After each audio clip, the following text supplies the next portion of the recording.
Okay.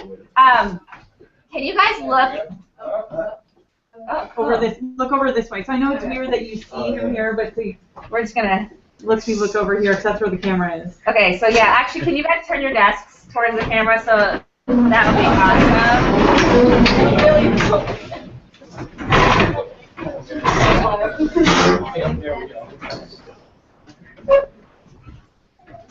All right, I'm gonna come over here. So, Mr. Daniloff, this is Engaging with Literature, South Burlington High School, 11th and 12th grade. So welcome, and thank you so much for being with us. Well, thanks for having me. It's good to see all you all. Great. So, actually, that's interesting, Kristen. Do we want his? We should see his full face, It's right? automatically going to go to who's talking. Oh, okay. Caleb, can you see us okay? Yeah, I can see you fine. All right. It's a little blurry, but that's all right. Okay. Perfect. Okay.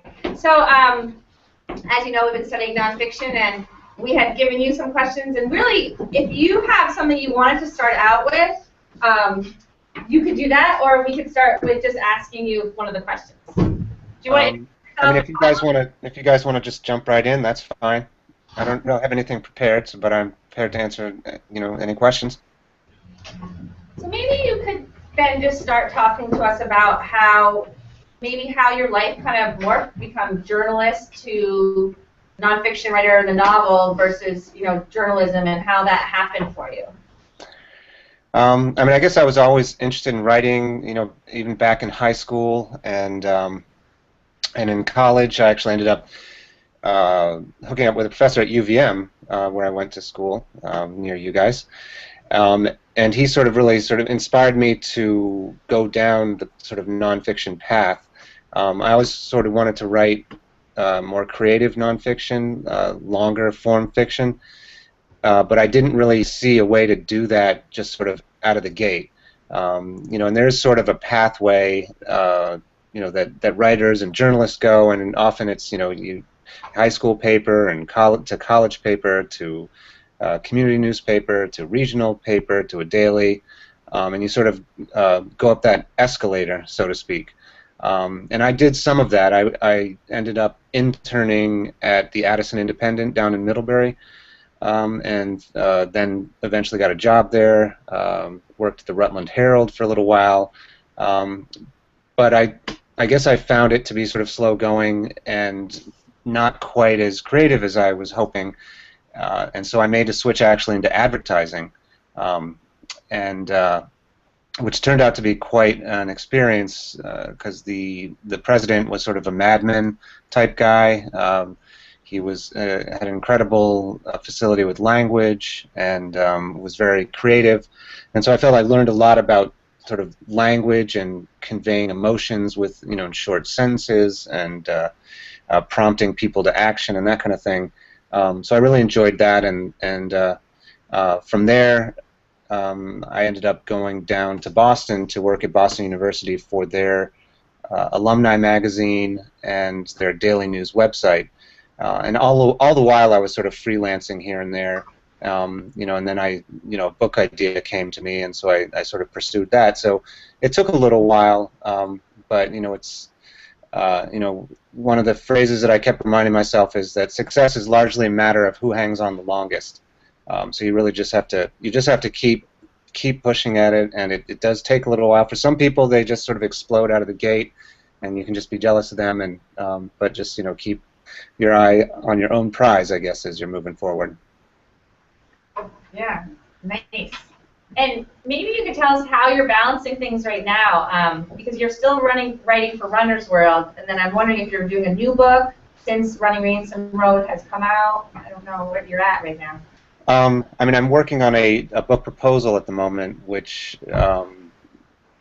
is going to focus more on those years in Moscow when I moved there as a kid and sort of went native, and my parents put me in Soviet school and Soviet pioneer camp, and we were there for about 5 years. My dad was arrested by the KGB at the end of it, and then it was back to the States, and I didn't really know what it meant to really be an American anymore, and so it's sort of I guess a coming of age story set mostly in Soviet Moscow.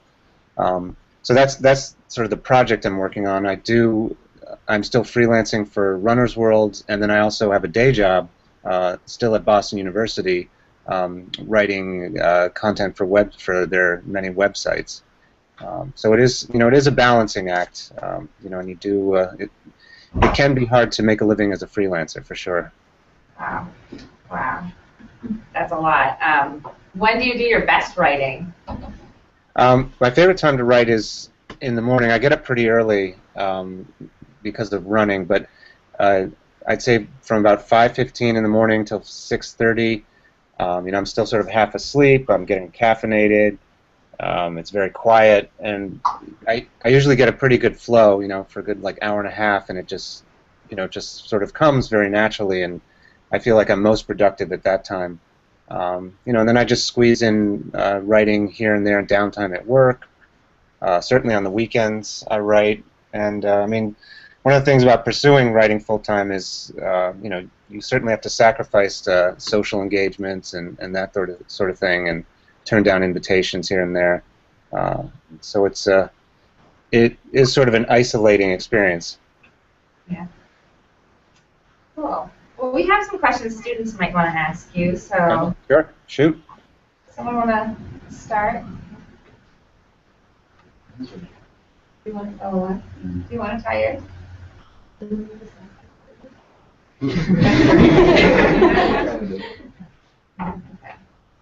All right. I guess then I'll ask, and maybe you guys can still look to see if you can choose one, about how you decided to structure Running Ransom Road and like how that developed, because we have been looking a lot about nonfiction structures and talking about how it's pretty intentional, or like I don't know if you worked with, I'm guessing you worked with a publisher and an editor, and what kind of things did you put in there to make sure it was going to be a great nonfiction piece, or a memoir even? Because we've been talking also a lot about what's the difference between a memoir and an autobiography, and that line seems really blurred. It's kind of hard to distinguish. And on the cover of Running Ransom Road, it does say it's a memoir. So right. Maybe talk about that. I think you're right. I think there's sort of a blurring of lines even between nonfiction and fiction, and certainly between autobiography and memoir. I guess I see the difference between autobiography and memoir being autobiography, I think, tends to be a little more sort of fact-driven and linear. A led to B, led to C, led to D. I think a memoir, you can employ more literary devices, and you can sort of go deeper emotionally. It can be more reflective. So they're similar, but I think memoirs tend to be sort of more lush emotionally than an autobiography. Though there are some really good autobiographies. I think that's one of the things that's so great about your book, is that the part that you intertwined the alcoholism and your struggle with alcohol and the running together made it really unique. Is that what you set out to do? Yeah, well, I'd always been, I had a pretty severe drinking problem for about 15 years, and so I eventually had found running as I got sober, and I found it to be very effective. And so this topic had always interested me, and I wrote something for Runner's World at one point about it, sort of an essay, and I just happened to be training for the Boston Marathon, and that was one of the places that I used to live, and did a fair amount of damage and drinking, and I just started to think, well, because for me running just even an hour was a real sort of therapy session. It was almost spiritual in a way. It was a real reflective time. And so I just wondered what it might be like if you multiplied that by 4 times and set it against like the landscape of my past. That sort of experiment. And I started with Boston, and then the races just sort of followed one after the other, because the Burlington City Marathon, or the Vermont City Marathon, was a month later. And I figured I'd done all that training, so why not do that? And that's where I went to school. And there was some major failures in Burlington, on the streets of Burlington. And so it just sort of, there was sort of a domino effect, and then it turned out, the Moscow Marathon was a couple months after that. It did pose a challenge in it made the book, since I was going in the sequence of the races, it made the sequence of my life sort of jumpy. So I had to jump around quite a bit. And so one of the, I obviously I employed flashbacks, just to make it very clear that I'd gone back into the past, and so it was a little unusual in the way that it unfolded. I mean, some people didn't like it that way so much. They want much more of a linear A, B, C, D kind of thing. And I actually thought about, well, maybe I should, go do the marathons according to where they land in my life, and start with the Marine Corps Marathon in Washington, D.C. But I kind of liked, doing it a little different. I mean, recovery and addiction memoirs are, the market's saturated with them. Even sort of the addict to athlete memoir, it's almost its own genre, and that's starting to fill up. And so I just wanted to do something a little different, just a different twist of the cube, I guess. I mean, that's one of the things I really liked about the book. What we've been talking, and I've been talking to students about, is how cool it is when you're reading a book about a place you've actually been. And that definitely was my experience in reading your book, and like real life things. So the last question I had emailed you, I don't know if you saw it, but something I was fascinated with was that you had included some notes and letters from teachers and the dean at Northfield Mount Herman, where we went to school. Yeah. And I thought that was so cool because I knew those people. But I wondered how you thought about that process and how you decided to go for that, and like, did you think twice about it, or was that like, this is going to work kind of thing? I was actually psyched about it, because one, it was a way to make that chapter a little different from the other ones, because there was one of the challenges was, running a marathon there's a real similarity to running marathon after marathon after marathon. And so I was always looking for ways to make each chapter different from the one that came before, so you didn't feel like you were just, here we go again, reading another sort of race report. So it was good to have those documents that I could sort of intersperse, rather than me reflecting on my past in italics. I let different voices, like the administration, sort of tell a little bit of the story. So I thought it was a nice break. It comes a little almost in the middle of the book, and I think it was a nice break for the format. And you had asked whether I'd asked permission to use those. I did not. I figured that since they were sort of part of my school record, semi-public record, they went to my parents, it wasn't a personal correspondence between two people. I figured they were fair game. And I didn't think about... Anyway, it's not like... It was more self-deprecating on your part anyway. Right. I don't think it was making them look bad. So it was cool to have them. Well, it was really cool to read them, I thought. And, those are, it's cool that you still had them, and I guess those would be called primary documents that Yes. you added to your nonfiction. Yep. All right, I'm going to pause here for a minute and give students a chance. So look, Okay. A student wants to, okay. All right, so Can you see Jackson? I can, yep. Okay. Hey, Jackson. How are you? Good, how are you? Good. So, have you ever written fiction, and why or why not? I have tried my hand at fiction, and I guess it wasn't so successful. I wrote sort of part of a novel. I've written, at one point in college, I wrote a lot of poetry.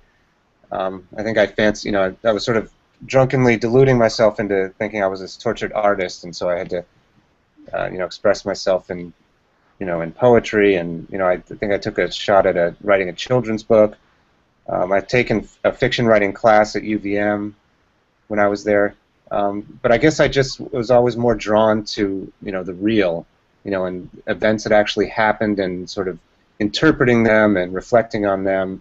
I mean, it is tempting, of course, to think that you can, as a fiction writer, you can control everything about the narrative, whereas in nonfiction you can't, but you can control sort of your response, or how it's presented, or where it fits, in the world, kind of thing.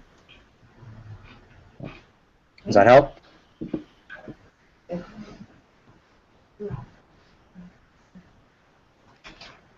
Let me see. Are any of you guys aspiring writers? No. No? They won't admit it. Maybe what was the publisher's role in getting not running Ransom off the ground, and were you surprised how how much accolades it got? What was the last part of your question? I guess was it pleasantly surprising how well Running Ransom has hit, and I feel like it got a lot of accolades, and was that obviously that's always your intention, I'm guessing, as an author, but was that surprising, and how did your work with your publisher, how did that go, and do you still have that publisher? Well, usually it's like book to book, so I don't have like a contract with the publisher per se, but I've worked with an editor there, and she was very good, but I would say that in this day and age, editors are extremely busy, and so sometimes I felt like, well, I was hoping for a little bit more feedback or a little more guidance here and there, but at the end of the day, I thought she did a great job. She was a champion. She championed the book. It did get some good responses. So I think people were pleased for a first book. I think it did relatively okay. Yeah, I think, like I said, I just think it was unique because it appealed to, I think the reason I picked it up first was the running, but then there was so much more in it. Right. And I think, Natalie, I don't think your question really has been answered. Was it number 10, I think, or was that not yours? I didn't know. I was going to do that. You were gonna, okay, can we ask for number 10?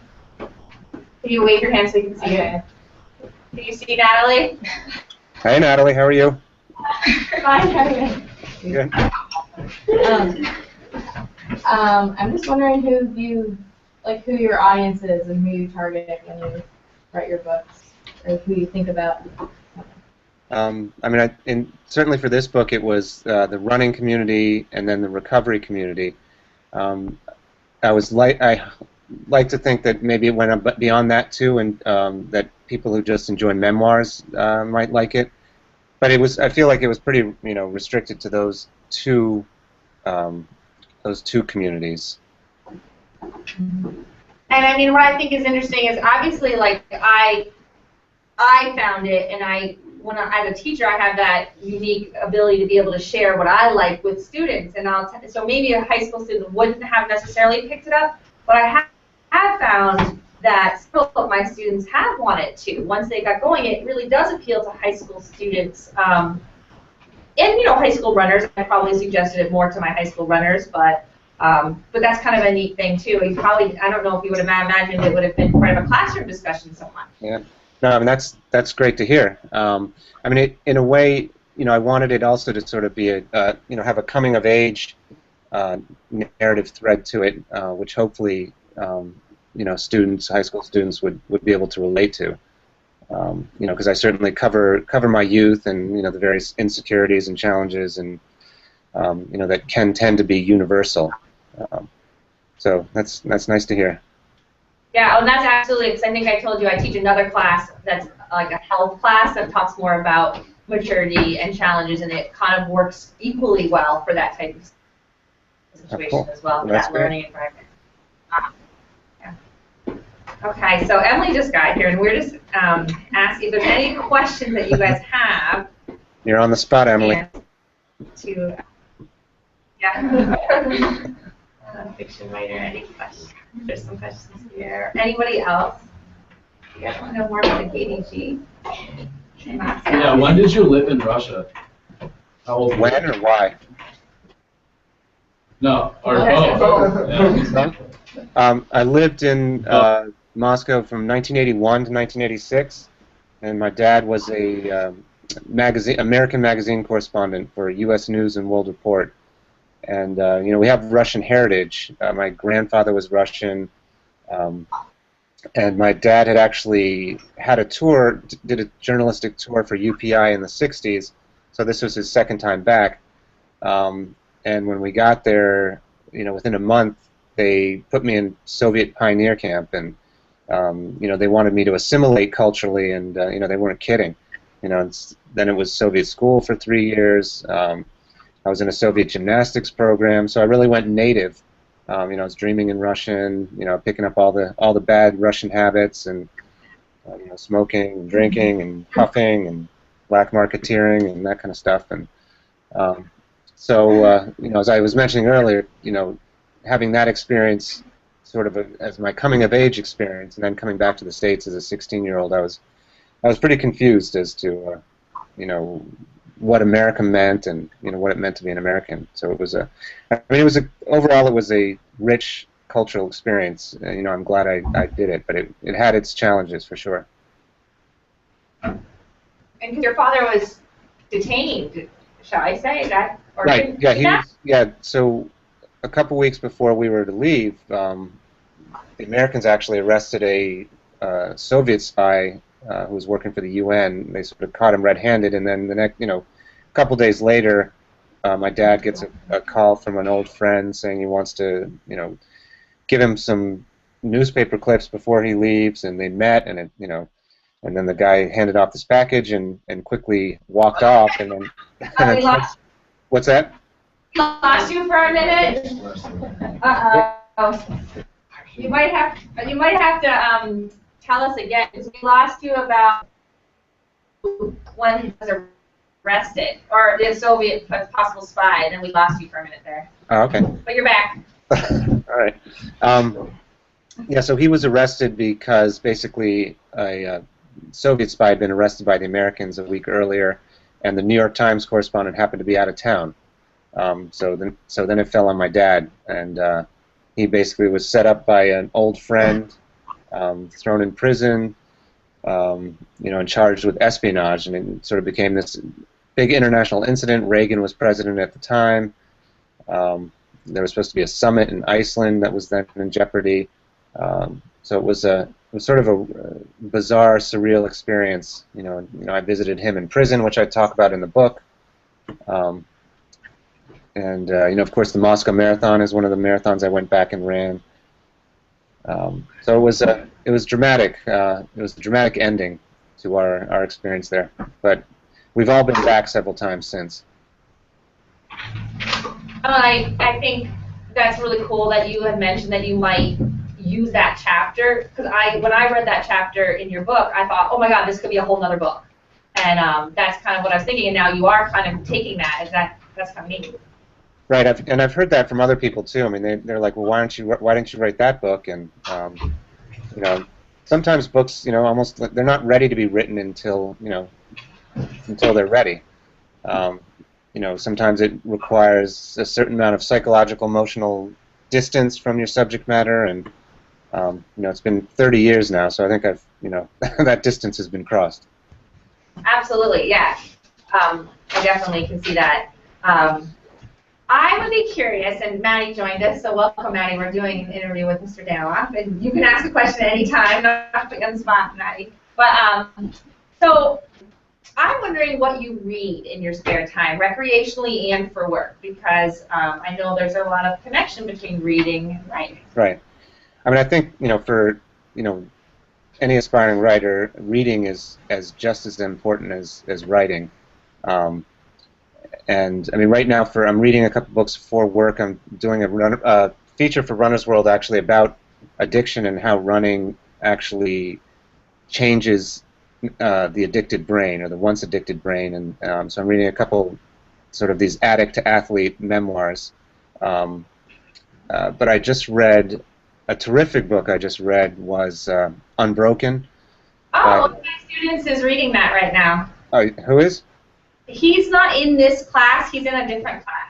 Yeah, it's an amazing book. I mean, the research in it is staggering. The prose is amazing. The story itself is just incredible about this Louis Zamperini, who was shot down over the Pacific during World War II, and his survival story. He actually was an Olympic runner as well. It's being made into a movie, I think, directed by Angelina Jolie. But that was truly one of the best books that I'd read in a long time. One writer that would really be worth checking out, especially for people sort of interested in journalism and merging, bringing a creative feel to journalism, is this guy Matthew Power, who actually died last week while on assignment. And I've been rereading a lot of his stuff. He did a lot of stuff for Harper's. He was young. He was actually also from Vermont, from Middlebury, and made his way to New York and wrote for Outside Magazine. And he actually wrote an article about John Krakauer, somewhat critical. But his two pieces that I would highly recommend, both in Harper's, one is Mississippi Drift, which is him teaming up with a bunch of sort of young anarchists on a homemade raft floating down the Mississippi. And then the other one is called Magic Mountain, which is about this enormous trash dump in Asia that had collapsed under rains and had killed a whole bunch of people. It was literally a mountain of trash that was scavenged over, and then it washed away sort of a shanty town. But he really was a master at bringing a lot of fictional techniques and literary techniques and inserting himself in the story. So if you got a chance, Google him, Matt Power. He's really an excellent writer and a big loss. Yeah, that's too bad. I might look. I'm wondering if there might be a news article somewhere about that. Yeah, I can send you some links. Okay, that would be great. I'm always interested in these new people to learn about. Interesting. So you do have the time, a little bit of time between, running, writing, and reading, right? That's probably yes. Yeah. Are you training? Can I ask you? I know this isn't so pertaining to the class, but I'm wondering if you're training for something right now. I'm training for the Boston Marathon, which will be in about a month. Yeah. And obviously the city is, you can feel the sort of emotions building, given what happened last year. So that should be a pretty special race. That's the only one I'm training for at the moment. Yeah. I know we just have probably a couple more minutes left here, but I wanted to let you know too that when we had connected last year, I was also connecting at the time with Frank Shorter. Right. Because he came in to run the Burlington, not to run the Burlington City Marathon, but he came in as a guest, as a kind of like a host guest to the Vermont City Marathon last May, and I was lucky to have dinner with him. And we both were speaking about you. He's also a Northfield Mount Herman alumni, right. For you to know that. So that was really cool because he had just met with you, I think. Yes, Is that right? I'd interviewed him for Runner's World for right after the marathon because he was right there on Boylston Street when the bombs went off, and and his backstory, of course, is that in the 1972 Olympics in Munich, he was right front and center when the Israeli athletes were taken hostage and killed by some terrorists. So it was sort of a real deja vu thing for him. It was. I was so amazed. I was so lucky to have that conversation with him last May when all that was fresh, and we did talk about that with my children as well, and it was so fascinating. One of my kids did a little interview with Mr. Shorter. Oh, that's awesome. That's awesome. Yeah, it was really cool, and it was neat to know that connection of Northfield Mount Herman because he's very, he has. He factored into the Northfield Mount Herman chapter in my book, of course, because he was the course record holder for the Pi race, as a 16-year-old, and I think he held that record for a number of years. And then when it was broken, I think after he, won gold in the '72 Olympics, he came back and sort of reestablished himself as the record holder. And when I was at Northfield, I had no interest at all in the Pi race, and so that was one of the races that I went back to and ran for the book. I know, and I was going to tell you that I have a student here at South Burlington High School who is an amazing runner, and he's African, and he is going to Northfield Mount Herman next year, and I just recently Xeroxed that part of your book for him about Frank Shorter, so he would understand what Northfield Mount Herman has to offer for running, which is pretty cool. Yeah, I mean, it's they say that the Pi race is older than the Boston Marathon. I Pi too. I think I told you that maybe in one of our emails, but I did it in high school. What's that? You did? I did do the pie race in high school, but I never went back. But I did get a pie. Yes. Getting a pie was better than the diploma I never got. Well, things have worked out for you, which is really cool. Cool. Yeah. All right. Does anyone have any last questions? All right. I'm going to come up here for a minute to the screen. All right. You sure, you guys? You're good? All right. Hold on. Let me. Okay. So am I kind of near? Okay. So I just kind of wanted to come up and say thank you so much. That was my pleasure. Thanks for having me. I'm, keeping in touch with email would be wonderful, and I actually am anticipating your new book. I would so much like to read that, and so please let me know when that's starting. Yeah, definitely keep me posted. Yeah, all right. Good reading and writing to all you guys back there. This looks like a giant selfies going on here. All right. Well, thank you so much. Have a great day and a great weekend. Yeah. My pleasure. You too. Take care. Bye. Bye.